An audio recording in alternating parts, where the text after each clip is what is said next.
हम कह रहे हैं लात मारेंगे हम ऐसी दानी की चाबी में। दलित को वहां जाना नहीं चाहिए, हमारा कोई मंदिर से लेना देना नहीं है किसी भी हालत में। दलित को वहां नहीं जाना चाहिए। तो मंदिर बनाने के पक्ष में है क्या? नहीं, क्यों मंदिर में बनाने के पक्ष में? मैं तो कह रहा हूं इस देश में जितने मंदिर है सबको तोड़ दिया जाए। मैं तो कह रहा हूं इस बात को। क्या मिलता है मंदिरों से? मंदिरों की बजाय इस देश में स्कूल बनाइए, कॉलेज बनाइए, लाइब्रेरी बनाइए, लोगों की शिक्षा मिलेगी, ये देश दुनिया में आगे पहुंच जाएगा। मंदिर बनाने से अंधविश्वास फैलता है, गंदगी फैलती है, लोगों के बीच घृणा फैलती है, और कुछ नहीं फैलता। आप बताइए, एक मंदिर ने किसी ने धर्म का काम किया हो, किसी ने लोगों में शिक्षा का इस तरह से कोई काम किया हो? आप बताइए ना। मस्जिद के लिए भी ऐसे, मस्जिद के लिए भी ऐसे नहीं, मस्जिद वाले मस्जिद का जवाब दे। नहीं, मस्जिद के लिए भी ऐसा ही कहेंगे कि कौन? वो भी नहीं रहना चाहिए। मस्जिद में क्या होता है? मस्जिद में केवल वो जाके अल्लाह की इबादत करते, नमाज पढ़ते हैं, वो और कुछ नहीं करते। मंदिर में, मस्जिद में जाके और कुछ नहीं करते। वो भी नहीं रहना चाहिए। कहाँ नहीं है? उनकी इबादत की जगह है, संविधान ने उनको अधिकार दिया है, वो रहना चाहिए। क्यों, कौन मना कर रहा? मंदिर भी तो और रखो। तो आप मेरे से क्यों कह सकते हैं कि आप दलित को मंदिर में जाना चाहिए? मैं तो कह रहा हूं दलित को मंदिर में जाने की जरूरत नहीं है। इस देश के किसी भी गरीब समझदार व्यक्ति को मंदिर में जाने की जरूरत नहीं है। उसको जाना चाहिए, स्कूलों में जाना चाहिए, कॉलेजों में जाना चाहिए, लाइब्रेरी में जाना चाहिए, पढ़ना चाहिए। ज्ञान मिलेगा तो उजाला फैलेगा। अगर ज्ञान नहीं मिलेगा इस देश में कुछ नहीं होगा। जिस तरह से शिक्षा की हालत बना दी है इन्होंने, इस सरकार ने, आरएसएस ने, इस देश का बेड़ा गर्क होने वाला। नहीं, शिक्षा नहीं। डर है। किस बात का डर है? गिरफ्तारी हो रही है, 200 लोगों की गिरफ्तारी हुई। मैं कह रहा हूं 2000 लोगों की भी गिरफ्तारी हो, 2 लाख लोगों की भी गिरफ्तारी हो तो क्या फर्क पड़ता है? इंसाफ के लिए क्या कुर्बानियां दी नहीं है? ये दी नहीं जानी चाहिए। इस डरना किस बात? 25 साल से पूरे देश के लोगों को चैलेंज दे रहा हूं। चैलेंज मेरा कहना यह है, राम इस देश में कभी पैदा हुआ ही नहीं।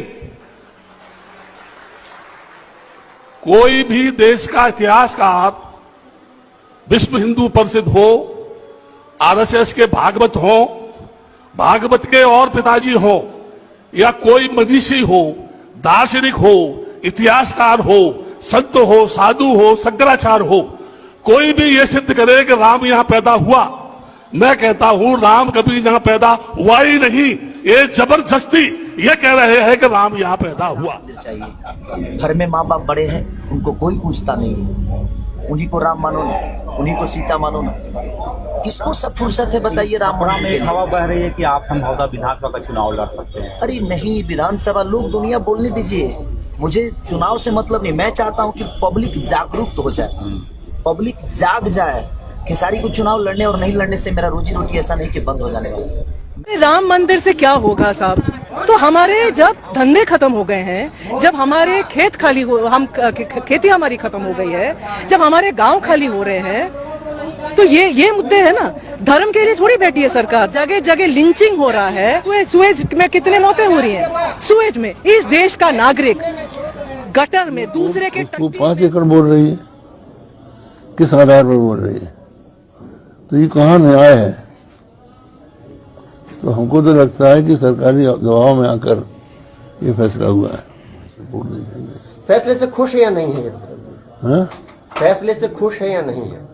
कुछ भी है और नहीं भी है। राम मंदिर बनने से क्या अनएम्प्लॉयमेंट खत्म हो जाएगा, चाइल्ड मेल न्यूट्रिशन खत्म हो जाएगा, फार्मर्स डिस्ट्रेस खत्म हो जाएगा। राम ये सब इलेक्शन के लिए, क्योंकि चुनाव आ रहा है इसीलिए चिल्ला रहे हैं। देखा था वहाँ पर मंदिर, और अगर मंदिर था भी वहाँ पर, और अगर उस वक्त आज इतने सालों पहले वहाँ मस्जिद बन गई थी, तो फिर से उसे तोड़ के आप क्यों बनाएंगे मंदिर? और अगर आपको बनाना, हिंदू खतरे में नहीं है, ये देश खतरे में है। ये देश खतरे में है मोदी जी, अमित शाह जैसे लोगों से, प्रज्ञा ठाकुर जैसे लोगों से। ये देश खतरे में है। आज जो सुप्रीम कोर्ट के जज ने जो बाबरी मस्जिद पर फैसला सुनाया है, वो बहुत ही निंदनीय और भ्रष्ट है। जो राम का न कोई प्रमाण है, न कोई साक्ष्य है, न कोई इतिहास है, उस राम पर सुप्रीम कोर्ट के जज ने फैसला सुनाया है। जानते हैं ये सब दबाव में किया है सुप्रीम कोर्ट के जज ने। भाइयों से कहना चाहूंगी कि ये मंदिर के चक्कर में आप लोगों को पड़ने की कोई जरूरत नहीं, क्योंकि ये मंदिर आपको बंधुआ मजदूर बनाएगी और आने वाली पीढ़ी को गुलाम बनाएगी।